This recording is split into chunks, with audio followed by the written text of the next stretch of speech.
Tadadalaya, tadadalaya, madaya, mai tadadalaya, ya, mai tadadalaya, tadadalaya, madanda, tadadalaya, tadadaya, mai tadadalaya, ya, mai tadadalaya, ya. Da-da-da-la-yeah, ma-ya-ya, da-da-da, da-da-da, da-da-da-la-da-da-da, da-da-da-la-ya, ma-ya-ya, hey, da-da-da-la-ya, ya-ya-ya, hey, da-da-da-la-yeah, ma-ya-ya, da-da-da, da-da-da, ba-da-dum-bam-bam-bam-bam, ha-ha, da-da-da-ya-ya-ya, da-da-da-la-ya, da-da-ya-ya-ya-ya, da-da-da-la-ya, da-da-ya-ya-ya-ya, da-da-da-la-ya, da-da-da-la-ya, ha-ya-ya-ya-ya, ma-ya-da-ya-ya-ya-ya, da-da-da-ya-ya-ya, da-da-da-la-ya, da-da-ya-ya-ya-ya, da-da-da-la-ya, da-da-ya-ya-ya-ya, da-da-da-la-ya, hey, da-da-da-la-ya, ma-ma-ma-ma-ma-ma-ma, da-da-ya-ya, hey, da-da-da-la-ya, ma-ma-ma, hey, da-da-da-la-ya, ma-ma-ma, hey, da-da-da-la-ya, ma-ma-ma, da-da-da, da-da-da, da-da-da-ma-ma-ma-ma, da-da-da-la-ya, Tidamamai, hey, tadalaye, mamma, hey, tadalaye, mamma, tadadai, tadadai, tadadalai. Bonjour à toutes et à tous, Shabbat Shalom, on me voit, on peut déjà se souhaiter Shabbat Shalom. Et les Chaim à toutes et à tous, les Chaim. C'est important de dire les Chaim et Rev Shabbat avant que le Shabbat entre. La Neshama Yetara, ce surplus de Neshama qui vient se poser sur nous, en nous, qui vient se dévoiler, vraiment se défaire de ces écrans-là qui l'enferment, de ces voiles. Parce que cette Neshama, en fait, elle a différents niveaux. On l'aborde au fil de nos cours. Et puis le jour de Shabbat, il y a ce surplus d'âme qui arrive et qui se développe, qui se dévoile. Alors je vous invite à partager, à liker, à commenter cette publication afin que nous soyons encore et toujours plus, vraiment, encore et toujours plus, à partager ces moments. C'est particulier en ce moment, parce qu'on est en train de célébrer pendant ces quelques jours-là le Kinus HaShluchim, la réunion de tous les émissaires du Rabbi de Lubavitch à travers le monde. Et nous allons le voir à travers les mots de la paracha, et comme le Rabbi de Lubavitch lui-même avait l'habitude de le dire, vous êtes chacune et chacun des émissaires du Rabbi. Nous sommes tous des Shluchim d'Akadosh Baruch Hu ici-bas sur terre. Nous avons tous cette mission-là. Qu'est-ce que c'est cette mission ? De diffuser la présence de Dieu ici-bas sur terre. Et qui de mieux que Avraham Avinu, le premier juif, ce premier être à avoir découvert la présence de Dieu, et non seulement de l'avoir découvert, mais de l'avoir diffusé auprès de ses semblables, mais même auprès de ceux qui n'étaient pas vraiment ses semblables.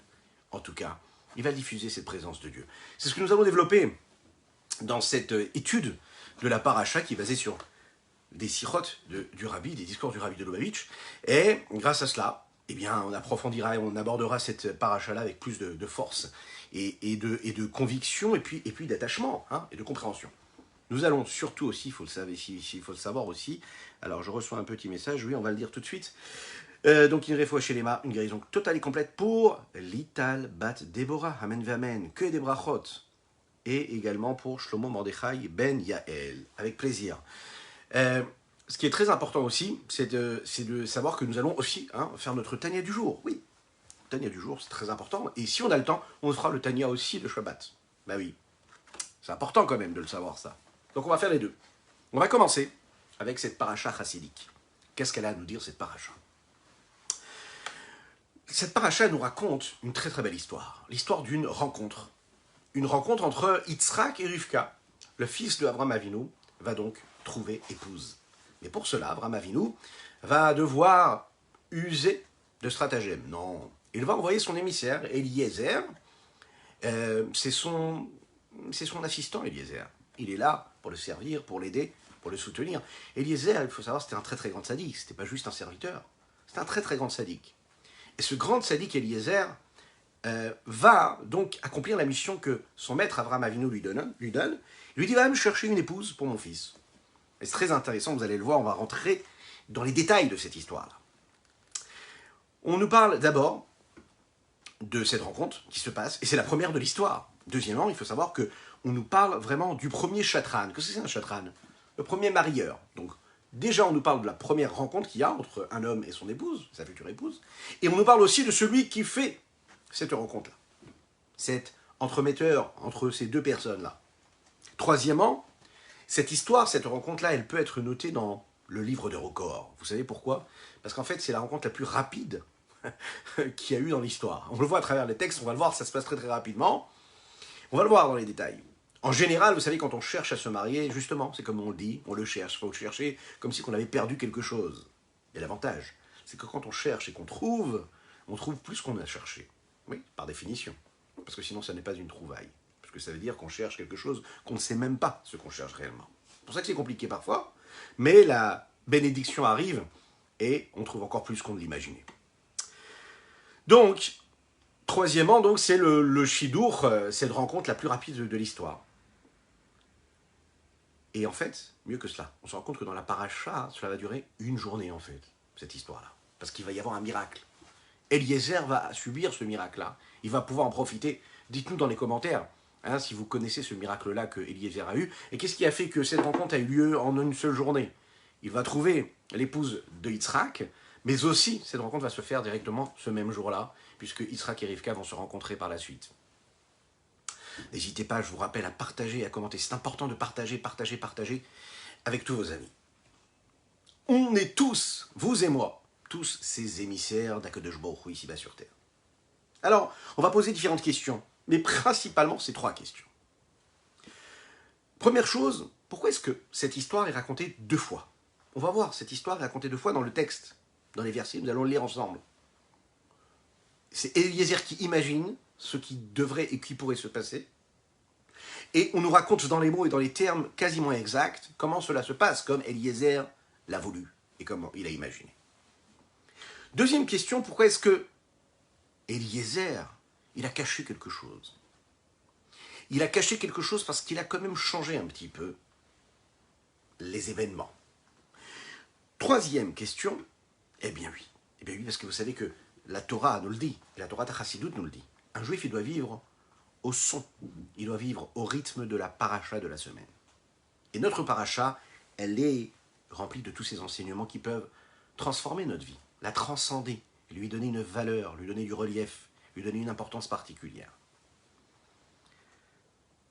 Première chose, ce discours-là qu'il y a, cette discussion qu'il y a entre Avraham Avinu et Eliezer, c'est un dialogue qui est très intéressant.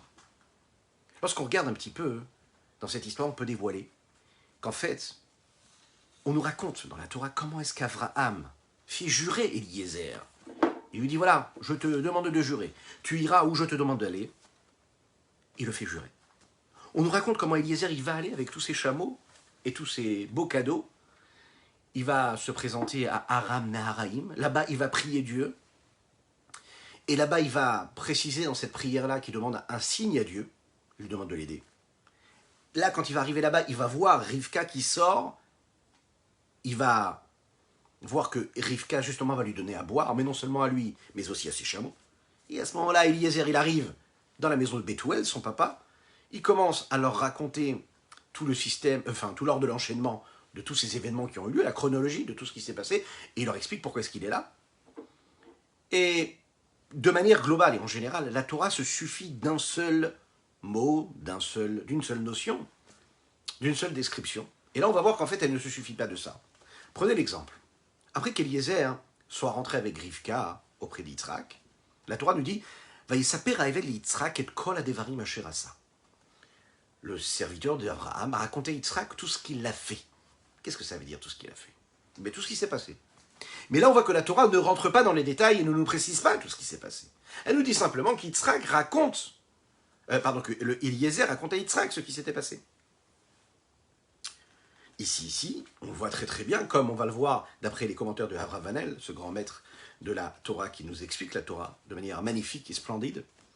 Il dit la Torah, elle aurait pu écrire « Vayisaper ha'eved et kol asher tziva hu Adonav » Vekolachir Kara ou Imrivka. On aurait pu nous dire, voilà, Eliezer a fait tout ce que ce maître lui avait demandé de faire, à savoir le père de Yitzhak Abraham, et tout ce qui s'était passé avec Rivka. Pourquoi est-ce que cette histoire-là arrive deux fois? Pourquoi est-ce qu'elle est racontée deux fois dans les détails deux fois?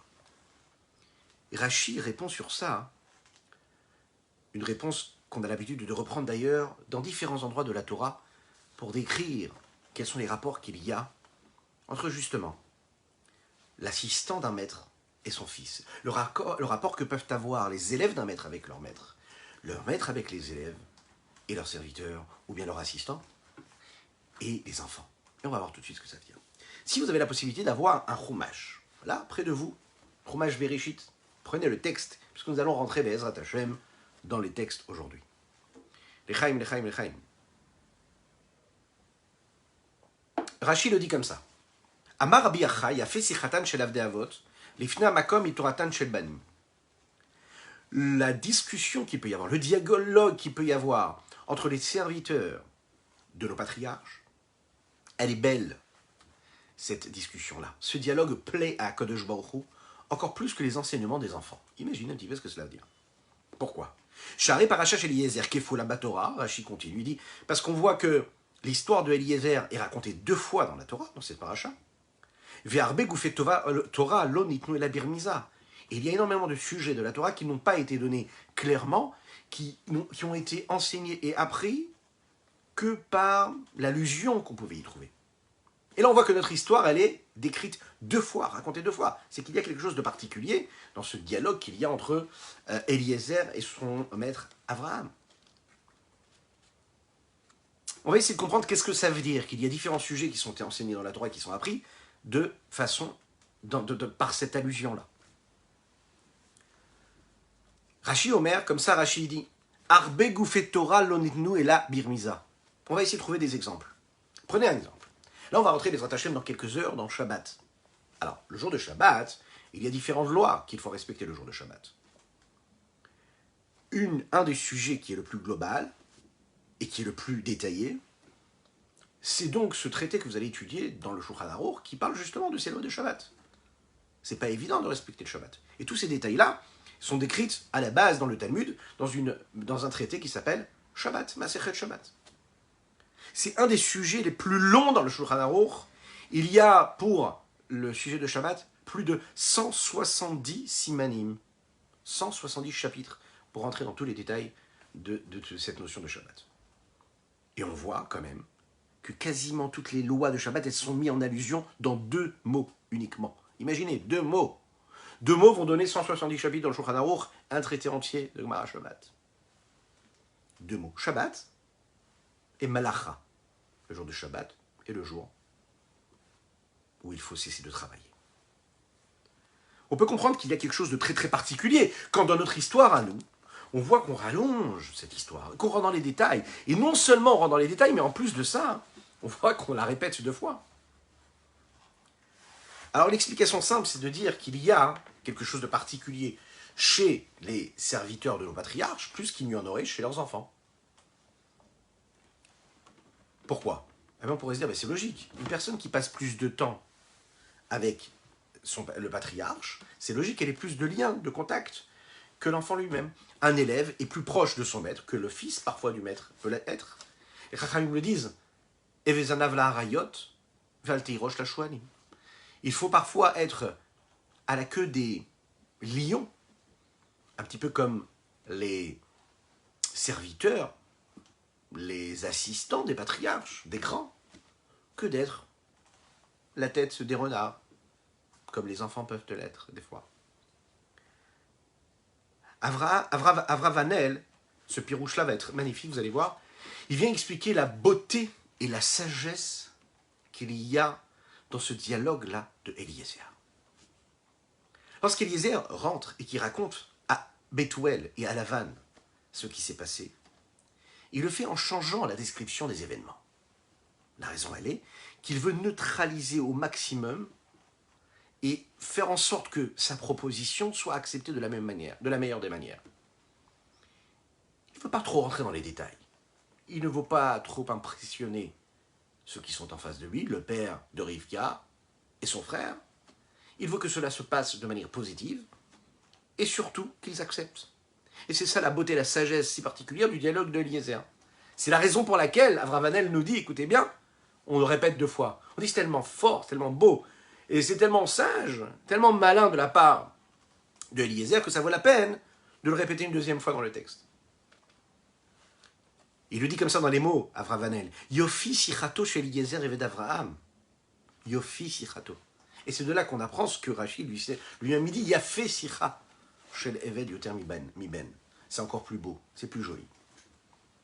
On va voir en fait qu'il y a une différence concrètement, si on rentre dans les détails, entre le moment où on nous raconte la première histoire et la deuxième histoire. Quelles sont ces 2 histoires? C'est la même histoire, c'est le même événement qui va être raconté dans la Torah 2 fois. Regardons ensemble, si vous voulez bien, les différences. Si vous avez un texte avec vous, ce serait génial. Et si vous ne l'avez pas, si vous nous regardez en replay, eh bien n'hésitez pas à prendre un Chumash, Bereshit, prenez la parashat Chai et Sarah, et nous regardons la première différence qui apparaît dans le pasuk, le verset Aleph. Ve'Avraham zaken babayamim, v'Hashem berach et Avraham bakol. Dans la première histoire, on raconte qu'Avraham, il est zaken, il est ancien, il devient âgé, et Dieu bénit Avraham dans tout. On a eu l'occasion cette semaine de parler de ce sujet-là, quelle est cette bracha dans tout. On a expliqué qu'est-ce que ça veut dire qu'Avraham, il entrait dans les jours, c'est-à-dire qu'il avait sublimé et optimisé chaque instant de sa vie, donc il entrait dans les jours. Ces jours-là n'étaient pas juste des jours comme ça, c'est 86 400 secondes qu'il reçoit tous les jours, Avraham Avinu, il les vit comme il faut.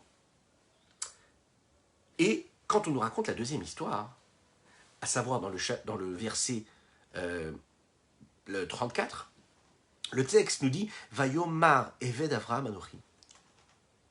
Il va raconter comme ça à Bethuel, à Laban, il dit « Je suis le serviteur d'Avraham ». Et verset 35, il dit « Vachem berach et adoni meod ».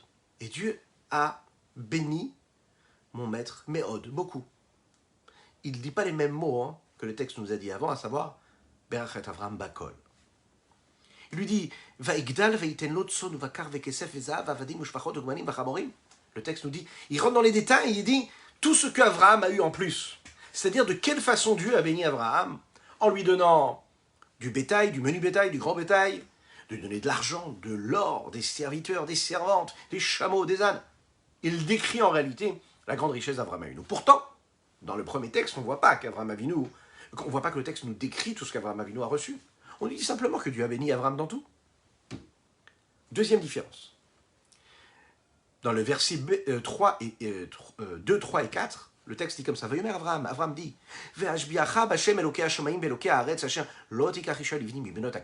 il fait jurer à Eliezer, lui dit s'il te plaît, jure sur le Dieu du ciel et de la terre, que tu ne prendras pour mon fils qu'une femme qui soit de mon peuple et de ma famille, et non pas une fille qui vient du peuple de Canaan. 4e verset, il dit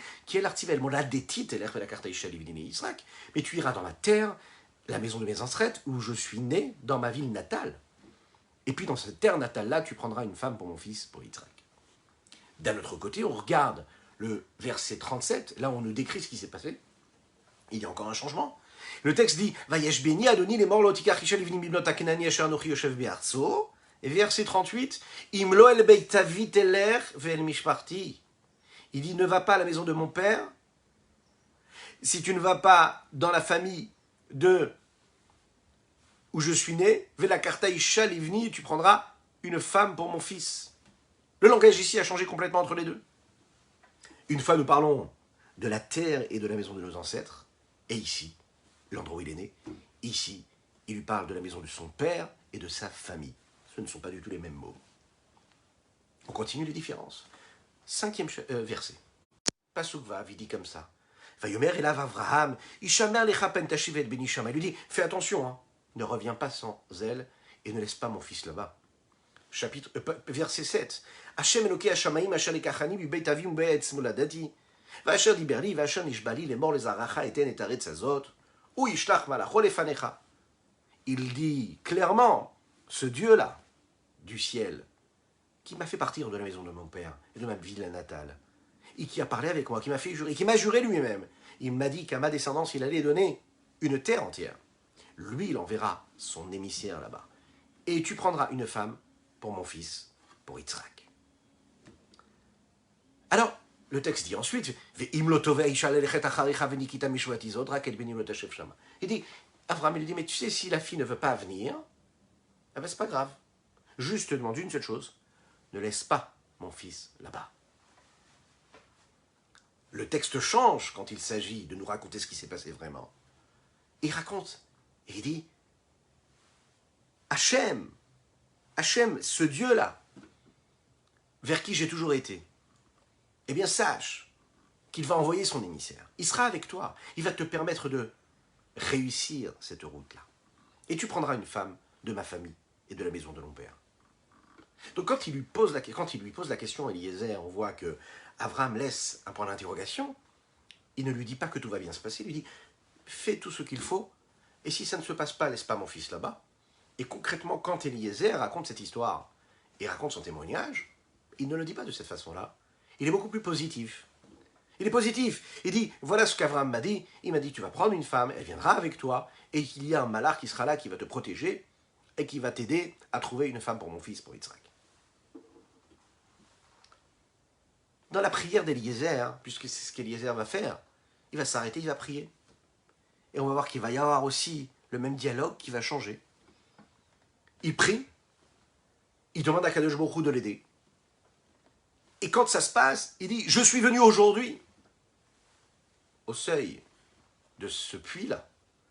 Et c'est là que tout s'est passé comme je l'aurais imaginé. Et comme j'en ai demandé dans mes prières à Dieu.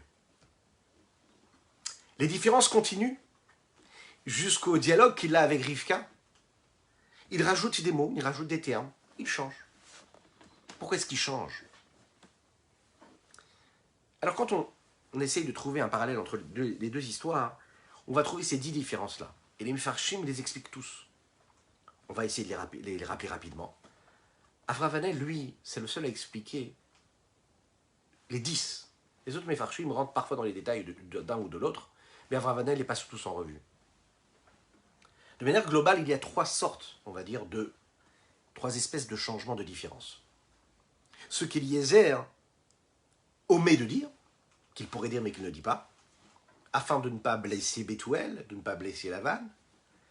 Il y a ce que Eliezer va changer, c'est-à-dire qu'il va quand même dire, mais qu'il va changer, il ne va pas dire la même chose que Abraham lui avait demandé de dire, afin que les mots puissent être acceptés comme il fallait.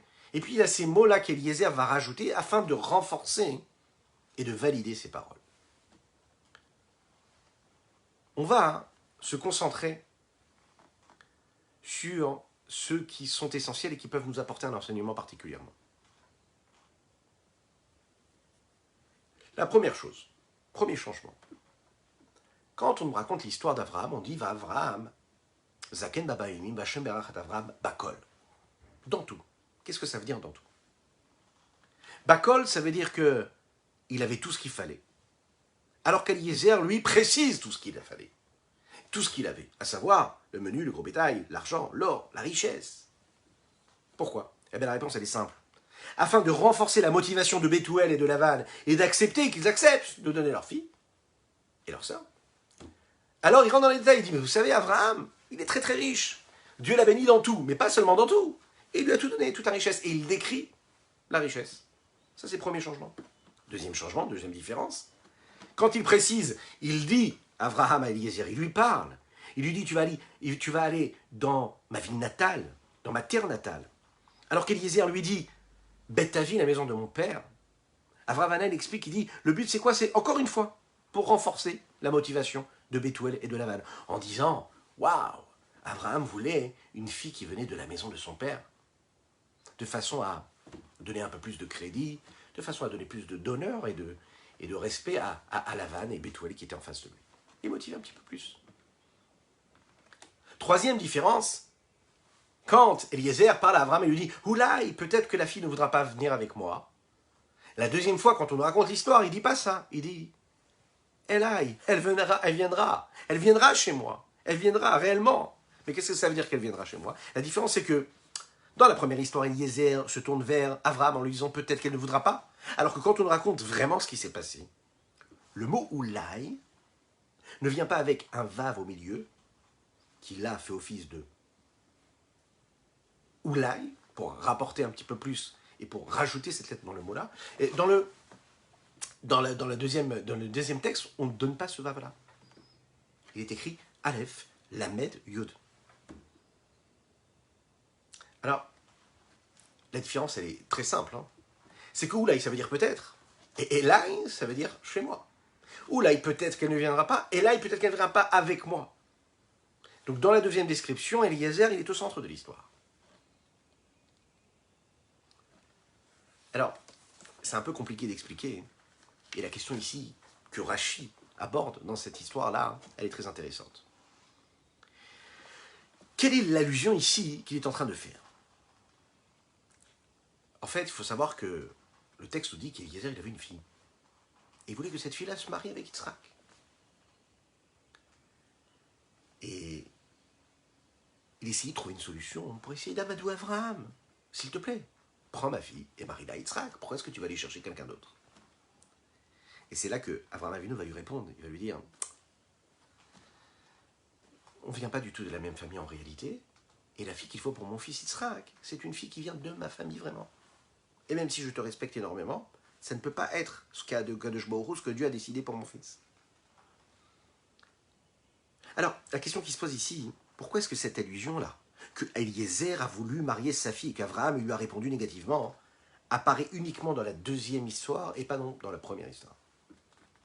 Il y en a qui expliquent que même ce détail-là, il a aussi précisé Eliezer devant Bethuel, le père de Rivka, afin de renforcer la motivation qu'il y avait à avoir dans cette rencontre-là. Il lui dit, regardez, ça fait très longtemps déjà que moi j'essaye de marier ma fille. Et je n'y arrive pas.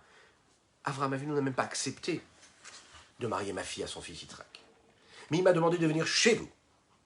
Donc regardez un petit peu. Pour les motiver encore plus. Donc la vérité, ça vaut le coup. Si Abraham accepte de marier son fils à votre fille, c'est qu'il y a quelque chose de particulier. N'hésitez pas, soyez intelligents. Quatrième différence. Eliezer demande à Abraham et lui dit, mais qu'est-ce qui va se passer si la femme ne veut pas venir? Abraham lui répond, lui dit, eh bien si elle ne veut pas venir, fais attention, ne reviens pas sans mon fils. Tu reviens, elle ne veut pas venir avec vous, c'est pas grave. Tu reviens avec mon fils, tu ne le laisses pas là-bas. Eliezer, dans la deuxième histoire, on voit qu'il efface en fait ces mots-là, des mots qu'il va dire à Bethuel. Il ne dit pas ça. Abravanel explique, il dit, justement, il fait attention de ne pas les vexer. Parce que ça voudrait dire quoi? Ça voudrait dire que Abraham Avinu a peur de laisser son fils là-bas en réalité. Il veut bien que la fille vienne parce qu'il sait que ça va faire partie de la suite de l'histoire du peuple juif. Mais attention, il sait que ce ne sont pas des gens qui sont des bonnes fréquentations. Donc, il ne veut pas que son fils reste là-bas. Cinquième différence, il lui dit comme ça, Hachem Eloké Hashamaïm, quand Abraham parle à Eliezer, il décrit de manière longue et large. Comment est-ce qu'il l'a pris de la maison de son père? Qu'est-ce que ça veut dire? Qu'Akadosh Baruch Hu l'a fait partir de la maison de son père. Eloké Hashamaïm, Asher li kachani mi beit avi ou me'eretz moladati. Dieu m'a pris de ma terre natale, il m'a fait partir. Et là-bas, il m'a juré, il m'a dit, je te donnerai une descendance, et je te donnerai une terre, la terre d'Israël. De l'autre côté, Eliezer efface encore une fois cette notion-là. Et il dit non, juste, Hachem, Asherit alarti lefanav. Le Dieu qui m'a fait partir de là-bas et qui m'a fait venir de l'autre côté. Non mais vous imaginez un petit peu? C'est-à-dire qu'il omet tout cet événement-là. Pourquoi il le fait, Eliezer? Abravanel, ici aussi, il explique, il dit que Eliezer a compris que quand Abraham Avinu était parti de sa famille, c'est un sujet très sensible et qui a fait beaucoup de mal à cette famille-là. Comme une personne parfois, et ça arrive dans l'histoire, où une personne va quitter sa ville natale, va quitter sa famille parce qu'elle a besoin de se construire spirituellement. Et même si la famille peut le comprendre parfois ou pas, c'est un sujet qui est sensible. Oui, ça a parfois créé des douleurs. Donc, Abraham Avinu le décrit, mais Eliezer, il sait que ça risque de faire mal et de vexer Bethuel et Lavan. Donc il ne le dit pas de cette façon-là, et il n'en parle pas. Comme on l'a dit tout à l'heure, il y a les mots qu'il va omettre de dire, et il y a ce qu'il va changer. Et ça, c'est pas pareil. C'est la différence qu'il y a entre les deux. Il y a une autre différence qui apparaît ensuite. Abravanel explique, il dit, il va avoir toujours cette sensibilité, Eliezer, de dire ce qu'il faut. Et de se taire et de ne pas dire ce qu'il ne faudrait pas dire. Il y a une différence, vous savez, dans le texte, le premier texte, il dit « Lefanecha » devant toi. Juste après, il dit « Itar ». Quand Hachem, quand Abraham Avinu parle à Eliezer, et qu'il dit « Hachem, il va t'envoyer un malach qui sera là avec toi, il dit « Lefanecha » devant toi. Quand Eliezer rappelle et cite les mots de son père, de son maître Abraham, il dit « Malach yelech itar ». C'est un ange qui ira avec toi. Abraham lui dit qu'il y aura un ange devant lui, et lui, quand il décrit, qu'il cite Abraham, il parle d'un ange qui serait avec lui, et pas devant lui. Quelle est la différence? Le rabbi de Lubavitch explique, il dit, c'est une différence qui est essentielle et considérable. Prenez l'exemple, vous demandez à votre ami, mon cher ami Réhouven, va m'acheter des légumes. Et lui dit, il n'y a pas de problème, tu sais quoi? Je vais envoyer mon ami Shimon qui va acheter des légumes. Alors, si toi tu lui dis, non mais tu sais quoi en réalité, Shimon va venir avec toi pour aller acheter les légumes au magasin. C'est pas pareil. La différence entre les deux cas elle est claire. Dans le premier cas, Shimon va venir avant Réhouven et il va faire l'essentiel de ce qu'il aurait dû faire, à savoir d'aller acheter des légumes à la boutique. Il va choisir les meilleurs légumes, il va les mettre dans les sacs, il va les faire passer à la caisse. Réhouven, il aura juste besoin de payer et de ramener avec lui les sacs qui sont prêts. C'est pas du tout pareil. D'un autre côté, imaginons que Shimon, lui, il va venir avec Réhouven et qui va l'aider à choisir les légumes et qui va l'aider à porter les sacs, qui va l'aider à payer. Alors à ce moment-là, Réhouven sera obligé lui aussi de travailler dur. Il ne va pas juste attendre à la caisse pour faire passer la carte. C'est la même chose ici, quand on dit Lefanecha ou Itar. Si on dit que le malach, il vient avant toi, c'est-à-dire qu'il te devance, c'est pas pareil que s'il est juste avec toi. Abraham, il a promis à Eliezer, il lui a dit, tu sais, ce malach, il va venir avec toi jusqu'à Aram Neharaim. Le sens, il est de dire quoi? Que ce malach, cet ange-là, il va se soucier dès le départ que cette jeune fille-là acceptera et l'idée aussi de se présenter devant ce puits-là, qu'elle puisse correspondre à la prière que tu viens de faire et formuler à Aram Neharaim auprès d'Akadosh Baruch Hu. Donc en fait, le malach, c'est lui quelque part qui va initier les événements et qui va les engendrer quelque part. C'est lui qui va aider par exemple les parents à venir à la rencontre. C'est lui qui va s'immiscer dans ce dialogue sans que tu t'en rendes compte pour convaincre les parents. C'est lui qui va t'aider à ne pas avoir besoin de chercher longtemps cette fille-là. C'est pas pareil de dire cela que de dire « Ah, non, il va juste venir à la fin pour payer la note. » C'est pas du tout pareil. S'il est avec toi, il est vraiment avec toi. Ce bien-là qu'il y a eu ici entre Abraham et Eliezer, ce dialogue-là qui peut produire quelque chose de très positif et de constructif, où on sent une bénédiction, il n'a pas lieu d'être, en tout cas beaucoup moins lieu d'être, quand il y a ce dialogue entre Eliezer face à Bethuel. Il ne peut pas lui dire, tu sais, écoute-moi, Abraham m'a promis qu'il y allait avoir un malach, un ange qui allait m'aider, qui allait s'occuper de tout, jusqu'à ce que j'arrive. Et comme ça, quand j'arrive, j'ai juste à encaisser. Non. Bethuel aurait pu dire, non mais c'est quoi cette histoire-là? Si c'est déjà vécu, et si c'est déjà voulu, et si tout est déjà décidé d'avance, pourquoi est-ce que tu as besoin de parler avec moi? Pourquoi est-ce que tu viens me voir? Pourquoi est-ce que tu me demandes la main de ma fille si tu me dis qu'il y a déjà un ange qui a tout géré déjà à l'avance, qui a fait en sorte que tout va se passer comme la prière que tu as formulée à Dieu, à Kadosh Baruch Hu, à Dieu, que de toutes les manières ma fille elle va venir au seuil là de ce puits-là, que c'est sûr que vous allez accepter. Pas besoin de venir me voir dans ce cas-là. C'est la raison pour laquelle, qu'est-ce qu'il a dit à Eliezer quand il parle avec Bethuel? Quand il raconte l'histoire, il dit pas comme Abraham, il y a un ange qui viendra avant toi, il dit Itar, avec toi. Donc il m'accompagne, il m'aide. Mais tout ce processus-là, c'est moi qui vais devoir le mettre en route. Si on regarde dans la profondeur de cette histoire-là, on voit qu'il y a l'aide d'Akadosh Baruch Hu. Vous savez, dans la vie de tous les jours, on est tous confrontés à ça. Parfois, on sait ce qu'on doit faire, parfois, on ne sait pas ce qu'on doit faire.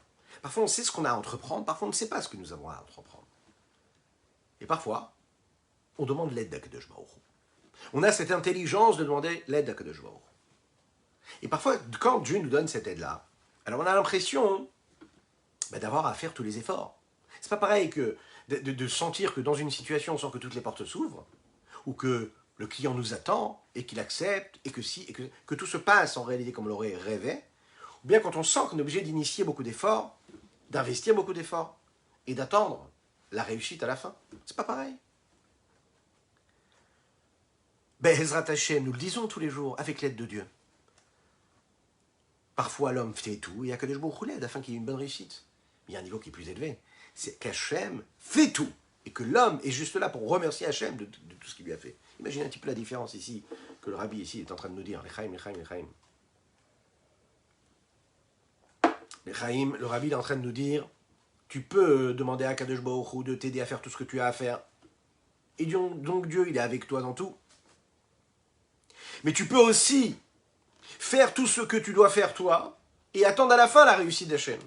Et il y a encore quelque chose encore plus fort, le rabbi nous dit ici. Il lui dit parfois, Akadosh Baruch Hu, lui, il fait tout. Il fait tout à ta place. Et toi, tu arrives à la fin pour faire quoi? Pour bénir quelque part Akadosh Baruch Hu. Bénir dans le sens où tu ramènes Baruch, tu fais descendre en bas toute la bénédiction céleste. Tu es là juste pour conclure, pour signer à la fin. Autrement dit, c'est pas que Dieu était avec toi pour t'aider. C'est que Dieu a tout fait, et que toi, tu étais juste à la fin pour bénir la fin, la conclusion.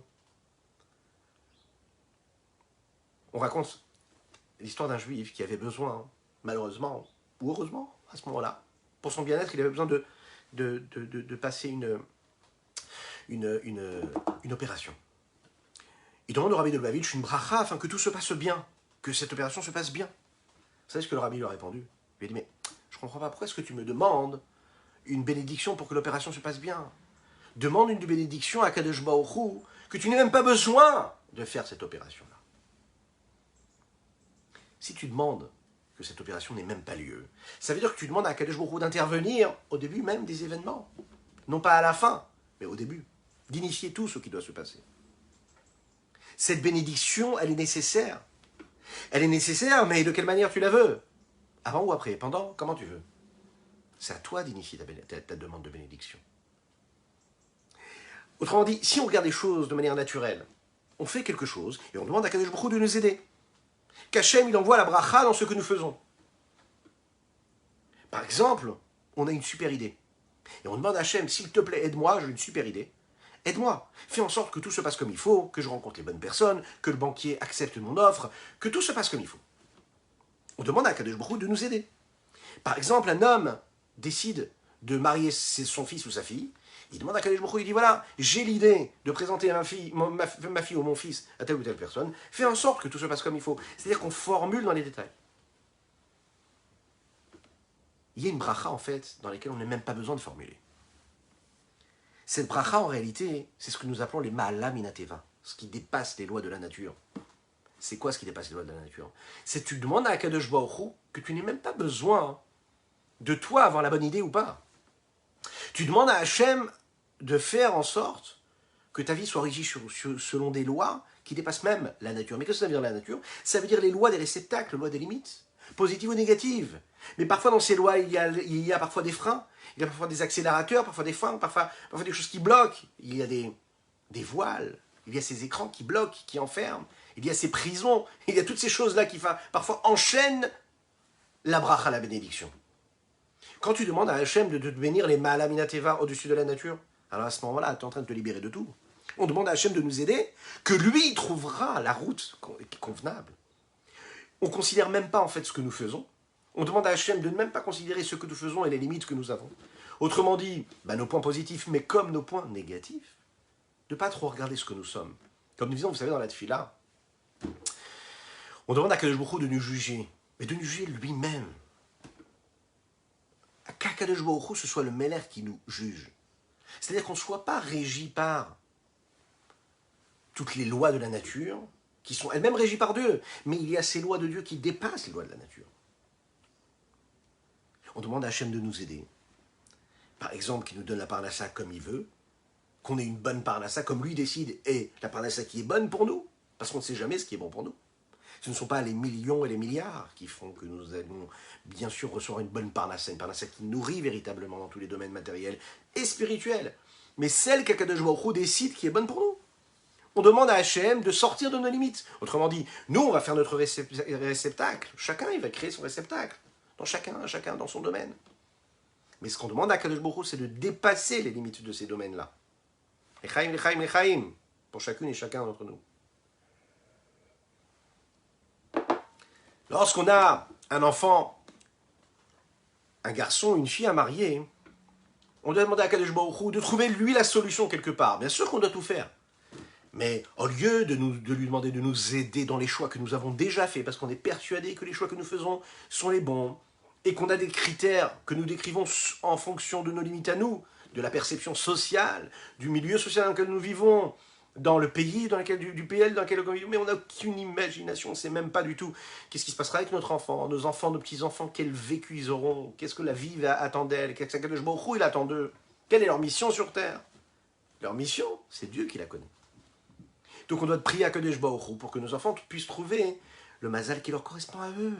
Pas selon nos critères, si cet homme-là a fait des études ou n'a pas fait des études, si il a les yeux bleus ou les yeux verts, ou si il est à ce niveau de religiosité ou pas. Ce qu'on doit voir, c'est la bracha d'Akadosh Baruch Hu. Bien sûr qu'il faut regarder les critères, c'est important. Mais savoir les critères qui sont essentiels et non pas le reste. Pas tout ce qui est secondaire. Demander à Akadosh Baruch Hu de nous aider à choisir, c'est lui qui choisira ce qui est bon. Et vous allez voir qu'après, ça nous permet de prendre beaucoup de recul sur toutes les situations, que ce soit dans le domaine de la parnassa. On comprend qu'en réalité, peut-être que ça ne vaut pas le coup de courir après ces centaines ou ces milliers d'euros de plus, ou ces millions d'euros, pourquoi pas. Peut-être qu'il n'y a pas besoin de ça. Peut-être qu'Hachem, pour que tu sois heureux, tu n'as pas besoin de ça. Peut-être que tu as besoin d'autre chose. Donc toi, quand tu vas dormir le soir, tu es soucieux de te poser des questions et tu te demandes, mais peut-être que ça va se passer, peut-être que ça ne va pas se passer, peut-être que la fille, elle ne viendra pas, peut-être que je vais chercher une fille pour ton fils Yitzhak, mais je n'y arriverai pas, peut-être qu'elle ne voudra pas, peut-être... Ah, peut-être. Mais si tu te poses la question avant de dormir, de te dire qu'est-ce que j'ai fait moi pour apporter au monde et à la vie, et dans ma mission, dans cette shlichut qu'Akadosh Baruch Hu donne à chacune et chacun d'entre nous, cette mission que nous avons tous, parce qu'on est tous ses émissaires à Dieu, nous avons à faire ce que nous devons faire. Et que la question qu'on se pose avant de dormir, c'est pas comment est-ce que je vais faire pour pouvoir négocier cette augmentation ou trouver l'idée qui va faire que je vais gagner un peu plus ma vie, ou comment je vais faire pour trouver le moyen de parler comme il faut aux parents du futur épouse de la future épouse de mon fils, ou l'inverse. Non, je vais juste dire à Kadesh Baruch Hu, je te donne tout dans les mains. Ashler al Hashem yehafra vehu yechal kelecha. David Amelach le dit dans les Teilim. Jette, c'est vraiment ça en fait. Donne tout à Kadesh Baruch Hu, donne-lui tout, mets-lui tout dans les mains. Vehu yechal kelecha. C'est lui qui fera en sorte que tu auras cette kalkala, cette abondance. La septième différence que nous avons vue dans cette histoire-là, qui a été décrite dans ces textes, et c'est celle qui nous décrit Rashi en nous disant que là, on sait qu'il y a eu un miracle, puisque nous l'avons dit, c'est le shidour le plus rapide de l'histoire, il a duré une seule journée. C'est, dans les textes, quand il dit « Vahavo hayom », il dit « Je suis venu aujourd'hui ». Je suis sorti, hayom yatsati vahayom bati. Rashi le dit, ça veut dire, aujourd'hui je suis sorti et aujourd'hui je suis venu. Comment? Mikan shekaftsalo haaretz. De là on apprend, qu'est-ce qui s'est passé? Pardon, à derrière. C'est que le chemin en fait s'est raccourci à ce moment-là. Ce qui aurait pu prendre des journées, a pris qu'une seule journée. Une seule journée. Ça veut dire qu'on apprend de là que quoi? Que jusqu'à maintenant il n'y avait aucune allusion dans la Torah à ce qui s'était vraiment passé dans cette histoire-là, à ce miracle de cette kfitsat derrière, de ce chemin-là qui s'est raccourci.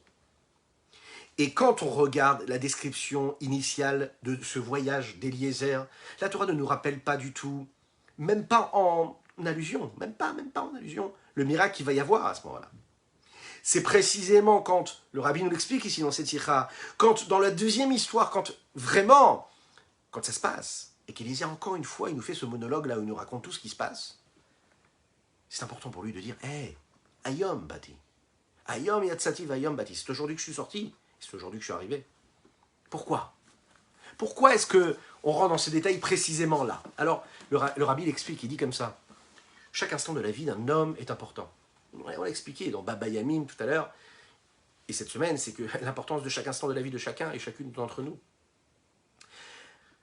Et l'importance de chaque instant, c'est aussi l'importance de la beauté de la chose qu'on est capable de voir. Keshoshana ben Achochim. Vous savez que quand il y a une rose, il y a souvent des épines. Pourtant, la rose, c'est celle qui nous plaît. Les épines ne nous plaisent pas, elles ne nous intéressent pas. Est-ce que vous saviez, je ne sais pas si vous êtes expert en botanique ou pas, mais il faut savoir que la fleur a besoin des épines. En fait, elle se nourrit des épines. Pourquoi? Parce qu'il la protège, mais en même temps, il la nourrit. Ok. Ne me demandez pas comment et pourquoi, je ne saurais pas vous le dire. Mais qu'est-ce que nous dit ici le rabbi? Qu'en fait, Rivka, quand elle était dans la maison de son père Bethuel, elle était considérée comme cette rose parmi les épines. Vous savez, cette rose parmi les épines, comme toutes les épouses du Ham Israël, Baruch Hashem. Ces roses-là, elles ont besoin des épines. Pourquoi? Parce que la rose, s'il n'y a pas d'épines, elle n'a pas d'eau. Et pour qu'elle puisse bien grandir, elle a besoin d'eau. C'est la raison pour laquelle les épines ne se laissent pas faire. Et souvent, elles ne veulent pas nous laisser prendre la rose. Les épines ont aussi besoin de la rose. Vous savez pourquoi? Parce que c'est grâce à la rose qu'ils ont de l'eau aussi.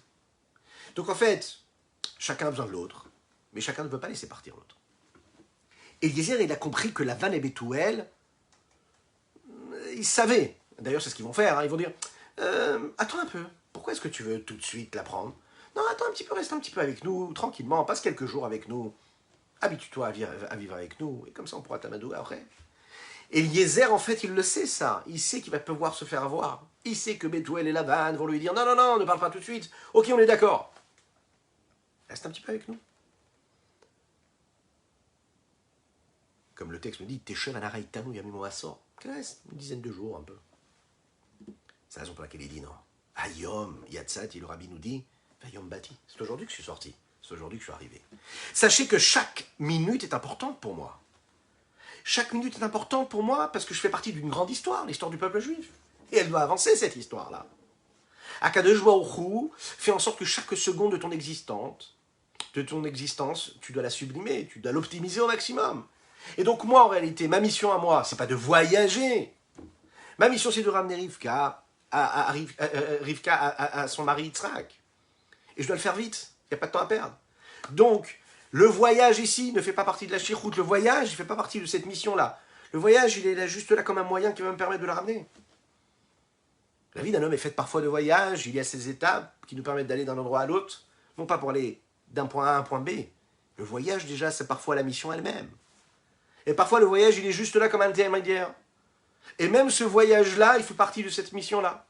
Et là, précisément, ce voyage, il est raccourci parce que chaque minute compte. Et il faut vite, rapidement ramener Rivka. C'est ce que le rabbi nous dit ici. Ce qui nous amène à la 8e différence qu'il y a. La différence qu'il y a après la prière de Eliezer chez Hachem, puisque Eliezer, il prie Dieu et dit, je t'en supplie, aide-moi, faisons un signe, faisons un deal, toi et moi. Je lui dis, voilà, on va faire en sorte que moi, je vais devoir me présenter devant un puits, et quand j'arriverai devant ce puits, la première fille qui viendra et qui me demandera, qui me proposera à boire, mais aussi à mes chameaux, eh bien, c'est celle-ci que je saurai reconnaître comme étant celle qui devra se marier avec Yitzhak. Terem qu'il a les daber veine Rivka. Dans l'histoire initiale, c'est magnifiquement expliqué et raconté avec une prose d'une beauté rare. Il n'a même pas fini de parler que déjà veine Rivka. Le texte nous dit Rivka apparaît, elle arrive. Imaginez un petit peu. Alors que quand il décrit Eliezer à Bethuel ce qui s'est passé, il dit Terem achale les daber el libi. Quelle est la différence? Quand il parle à Bethuel, il dit j'ai à peine fini de parler à mon cœur que là, Rivka est arrivée. Dans la première version, Eliezer parle à Dieu. Donc il parle, ça veut dire qu'il parle avec des mots. Les mots, c'est l'expression de l'extériorisation de ce que nous avons dans la partie la plus intérieure qu'il y a en nous, dans notre cerveau, dans notre tête, dans nos pensées, dans nos paroles, dans nos actions, dans notre cœur, dans nos émotions. La parole, c'est le fait de partager, de transmettre. La parole, c'est le moyen de lien, de connexion qu'il y a entre deux êtres. La parole, c'est le souffle qui vient de l'âme de Dieu. Cette âme divine que Dieu nous a insufflée en nous.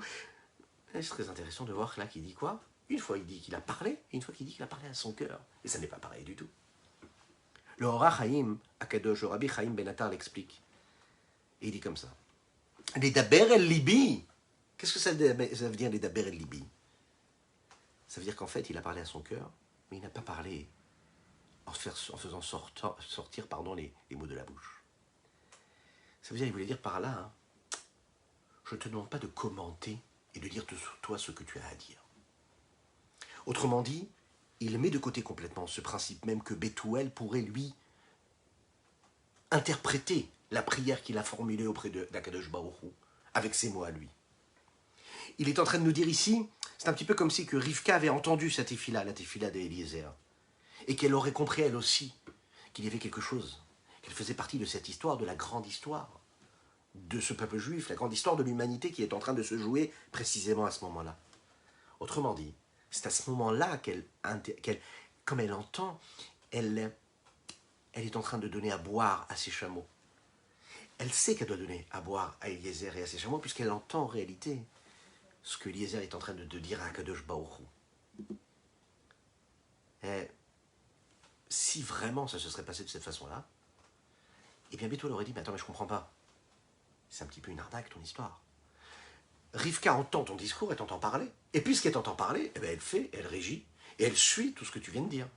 Donc elle n'a pas de mérite. Donc tu ne peux pas me dire que c'est un signe du bon Dieu. C'est la raison pour laquelle Eliezer, il ne dit pas à Bethuel qu'il était en train de parler, de formuler les mots de la prière, mais seulement qu'il parlait à son cœur. Comme pour le rassurer, de lui dire, hey, elle n'a pas entendu ce que je l'ai dit, hein. J'étais juste en train d'y penser et de me parler à moi-même. Donc rassure-toi, ce qui s'est passé, ça s'est passé parce que c'était la volonté de Dieu. Ce qui nous amène à la 9e différence qu'il y a entre la première description des événements et la deuxième description. Est-ce que d'abord on parle de l'échange des cadeaux ou est-ce qu'on parle d'abord de ce nom de famille qui s'installe? Qu'est-ce que ça veut dire? Quand Rivka va donner à boire à Eliezer et à ses chameaux, dans la première histoire, on nous raconte que tout de suite, Eliezer ouvre son sac, il sort les bijoux et les donne tout de suite à Rivka. Et ensuite, il lui dit, Bat Miat, qui es-tu? Tu es la fille de qui? Alors que quand Eliezer décrit les événements à Bethuel, là, c'est différent. On inverse les rôles. D'abord, il lui dit, tu es la fille de qui? Et ensuite, il va lui donner les cadeaux. Cette différence-là, Rashi s'intéresse à cette différence-là. Il dit comme ça, Vaishal va'asim, shina seder, share hutrina natan v'achar shal, et la shelo itpesu bidvarav, ve'yomru, eyach natan la vadainen chayodea mihi. Vous savez pourquoi il a inversé? Il a inversé parce qu'Eliezer, lui, pourquoi est-ce qu'il lui a donné? Mais il lui a donné parce qu'en fait, même sans savoir qui c'est, il savait que ça voulait dire que c'est celle qu'Akadosh Baruch Hu a décidé. Il a compris. Tout s'est passé comme dans sa prière. Il prend les bijoux, il lui donne tout de suite le cadeau. Mais s'il raconte ça à Bethuel, il faut lui dire, mais attends, t'es parti lui donner des bijoux et des cadeaux avant de savoir même qui elle était? Donc qu'est-ce qu'il fait Eliezer? Il raconte pas tout. Comme nous l'avons dit tout à l'heure, il va omettre parfois de dire les choses comme elles sont passées et les dire différemment. 10e différence. C'est la réponse que Rivka va faire à Eliezer. Dans l'histoire initiale, on voit qu'il dit comme ça, Gam teven, gam mispo, rav imanu, gam makom laloun. Quand Eliezer lui dit, qui es-tu? Elle dit, voilà, je suis la fille de mon père, elle raconte son histoire. Elle lui dit, tu sais, viens chez nous, tu as où dormir. Et puis, on a même de la paille, on a de quoi me donner à manger, à boire, à tes chameaux, on a même de quoi les garder et les faire dormir tranquillement. Donc ça, c'est ce que Rivka répond à Eliezer. Et pourtant, quand Eliezer raconte l'histoire à Bethuel, il, encore une fois, omet de parler de ce détail-là. Avravael l'explique de manière très simple, et il dit comme ça. Étant donné que Rivka a dit à Eliezer, je vais te donner de quoi manger, et je vais donner de quoi manger à tes chameaux, et je vais te donner même un endroit où dormir, ils ont dit, mais attends, qu'est-ce qu'elle a cette fille-là? Elle est en train de raconter toute notre vie. C'est-à-dire que le père de Rivka, il aurait pu se dire, non mais, qu'est-ce que ça veut dire? Donner des détails comme ça aussi importants de notre vie, elle est où la pudeur de cette fille-là? Donc, pardon, Eliezer, il met ça de côté.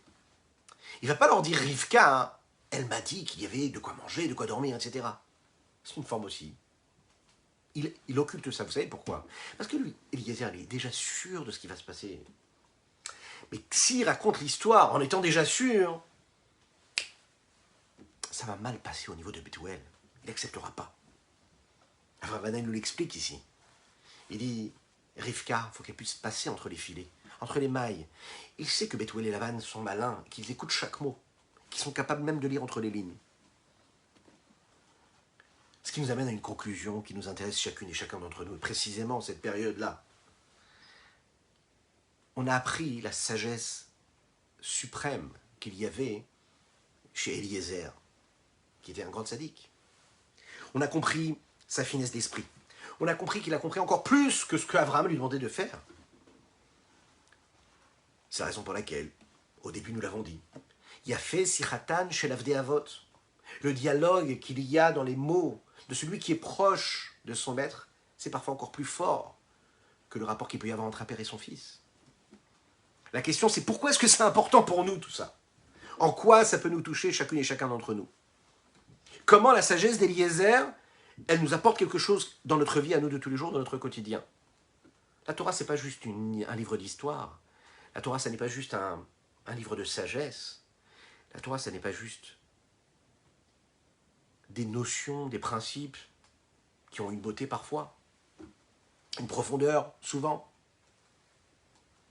Qu'est-ce qu'elle veut nous dire à nous? Comment est-ce qu'Eliezer nous parle à chacune et chacun d'entre nous? L'année Tafshin Nun, le rabbi va s'exprimer dans une sikha pendant Shabbat, dans un discours, justement quand tous les émissaires du rabbi vont se réunir au 770 Eastern Parkway, à New York, la maison du rabbi. Et le rabbi va expliquer, va donner une explication qui va apaiser l'âme de chacun, qui va lui donner de la force, et qui va nous donner une lumière extraordinaire. Eliezer, c'est en réalité le premier émissaire. C'est le premier qui va nous donner à chacune et chacun d'entre nous le principe même de qu'est-ce que ça veut dire être un chaliar. Qu'est-ce que ça veut dire d'accomplir la mission de notre maître. Chaque juif, c'est l'émissaire, le rabbi le dit ici, d'Akadosh Baruch Hu. On a tous la mission qu'Akadosh Baruch Hu nous a donnée. Imaginez ce que ça veut dire. Ça veut dire que chaque jour, chaque nuit avant de dormir et chaque matin quand on se lève, on doit se dire, on doit l'inculquer à nos enfants. On a notre mission, on a une mission. Notre mission, c'est pas juste de passer la vie. Notre vie, c'est quoi? Mais c'est d'accomplir ce qu'Akadosh Baruch Hu il attend de nous. C'est une mission qui est extraordinaire. Il n'y a pas plus heureux qu'un homme qui sait pourquoi est-ce qu'il se lève le matin. Il n'y a pas plus heureux qu'un homme et riche qu'un homme qui sait quelle est la mission qu'il a à accomplir. Le mauvais penchant nous fait oublier quelle est notre mission. On imagine que c'est l'autre qui a la mission. C'est le rabbin de la communauté, c'est l'un, c'est l'autre, c'est le professeur, c'est le directeur de l'école. Pas du tout. La mission, c'est toi et moi qui l'avons. Chacune et chacun d'entre nous, nous avons cette mission-là. C'est quoi cette mission? C'est que notre neshama, en fait, elle est descendue dans ce monde-là, dans un monde si étroit. Et en fait, elle pourrait penser que rien n'est impossible, qu'elle ne peut pas vivre avec ce corps. Et on lui dit non. Tu peux vivre avec ce corps-là, tu peux vivre dans ce monde-là. Tu dois raffiner ce monde, tu dois le réparer. Tu dois apporter du bien, tu dois apporter du bon, tu dois apporter de la lumière. Plus que ça, comme on le rappelle dans le Tanya, Mashbi Moto Teit Sadik. La Neshama, avant de descendre, on l'a fait jurer, on lui a dit tu dois être une sadiquette, tu dois bien te comporter, tu dois être un sadique, tu dois être bien. C'est une mission extraordinaire que nous avons. Et dans cette mission-là, il y a des conditions particulières à respecter qui vont nous permettre de réussir cette mission-là. C'est la raison pour laquelle, écoutez bien, le rabbi le dit ici, c'est la raison pour laquelle on nous raconte tous les détails de l'histoire de Eliezer. Et pas qu'une fois, 2 fois. On nous raconte comment Eliezer il reçoit cette histoire, comment il a vécu, comment il a initié lui-même, comment il imagine. Et on nous raconte comment concrètement ça va se passer. Et comment tout ce qu'il a rêvé, tout ce qu'il a imaginé, tout ce qui s'est passé dans son dialogue avec Abraham, il va se passer. Et encore plus que ça, on nous montre comment il va tout faire pour faire que cette mission-là soit réalisée comme il faut. Les chaïm, que chacune et chacun en puisse, Bezrat Hashem. De la même manière qu'Eliezer, le rabbi le dit dans les mots ici, c'est le shaliach d'Avraham Avinu, l'émissaire d'Akadosh Baruch Hu ici, l'émissaire d'Avraham Avinu. Chaque juif, c'est le shaliach d'Hachem pour accomplir la volonté et son but qui est quoi? De réparer le monde, de faire de ce monde-là un monde meilleur. Et vous savez, Pour qu'un émissaire puisse accomplir la volonté de celui qui lui a envoyé, qui lui a donné la mission, puisse faire ce qu'il a à faire, il y a deux conditions, sine qua non. D'un côté, il doit parfois réfléchir avec sa tête posée et reposée, et se dire qu'est-ce que je peux faire pour accomplir ma mission, pour réussir ma mission. D'un autre côté, il doit se mettre complètement en retrait, de ne pas exister, de ne pas réfléchir, même à tête reposée, même à tête posée, complètement s'annuler. L'abnégation, se soumettre à la volonté de celui qui lui a donné cette mission-là. Parfois on ne comprend pas ce qu'Akadosh Baruch Hu attend de nous, parfois on ne comprend pas ce que Dieu attend de chacune et chacun d'entre nous. Parfois on a des questions, parfois on ne comprend pas, et parfois on n'a même pas la force en fait de le faire. Et qu'est-ce qu'on nous dit? On nous dit, bah, tu fais comme la deuxième condition. Et la deuxième condition, c'est que tu te soumets. Par définition, si tu es vraiment cet émissaire-là qui accomplit ce que ton maître t'a demandé de faire, ou que la personne t'a demandé de faire. Et là, en l'occurrence, que ce soit le rabbi, que ce soit Akadosh Baruch Hu, Dieu lui-même, tu n'as pas de questions à te poser. Tu te soumets, tu es dans cette abnégation totale. Et quand tu es dans cette abnégation totale, alors à ce moment-là, tu t'annules. Et si tu t'annules, tu es tranquille. Parce que tu vas agir non pas avec tes forces, avec ta tête, avec tes capacités, tu vas agir avec les forces et la vitalité de celui qui t'a donné, qui t'a initié à cette mission-là. Autrement dit, tu es comme un petit robot qui fait ce que son maître a initié et a programmé en lui. Autrement dit, plus tu t'annules, plus tu fais confiance à Hachem, plus tu fais confiance à ce que Dieu t'a donné en toi comme force lorsque tu es né, plus tu fais confiance à cette énergie, à cette vitalité qu'il a mis dans ton âme le jour où il a décidé que le monde ne pouvait exister sans toi. Tu es tranquille, parce que tu te soumets à ça. Et c'est tu peux mieux comprendre quelle est la mission de chacune et chacun d'entre nous, quelle est la mission de chaque juif. Quand on réussit cela, on réussit aussi à comprendre comment notre vie peut se transformer, peut évoluer, peut être... comment on peut lui donner du relief, réellement. Réussir les deux. D'un côté d'être et de l'autre côté de ne pas être.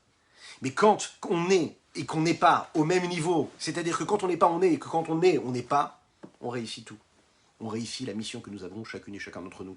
D'un côté, d'annuler notre volonté face à la volonté de Dieu. Faire ce qu'on nous appelle dans cette mission-là comme Aaron avait. Vous savez qu'Aaron nous dit, il aimait l'autre. Mais qu'est-ce qu'il faisait? Mais Karvan la Torah. Il est rapproché à la Torah. Ça veut dire que je ne rapproche pas la Torah à eux, c'est eux que je rapproche à la Torah. Et comment est-ce qu'on peut réussir à faire cela? Quand on réussit à chaque fois, ne pas trop se poser de questions, être dans cette abnégation, alors le message, alors à ce moment-là, ça reste un message qui est essentiel. Ça reste un message qui est le message vrai, celui que Dieu nous a inculqué, qui nous a transmis. Voilà ce qu'on pouvait dire sur ce sujet-là. Qu'Akadosh Baruch Hu fasse qu'on puisse être tous ces shluchim d'Akadosh Baruch Hu, qu'on puisse être tous les shluchim du Rabbi qui nous a donné cette mission-là et qui nous a aidés, qui nous a donné les outils pour réussir cette mission-là, de réparer, de polir, de raffiner, de rendre plus beau, de rendre meilleur et d'éclairer et d'illuminer ce monde qui est parfois est obscur, même si l'obscurité, nous le savons, n'existe pas. L'Echaim, l'Echaim, l'Echaim.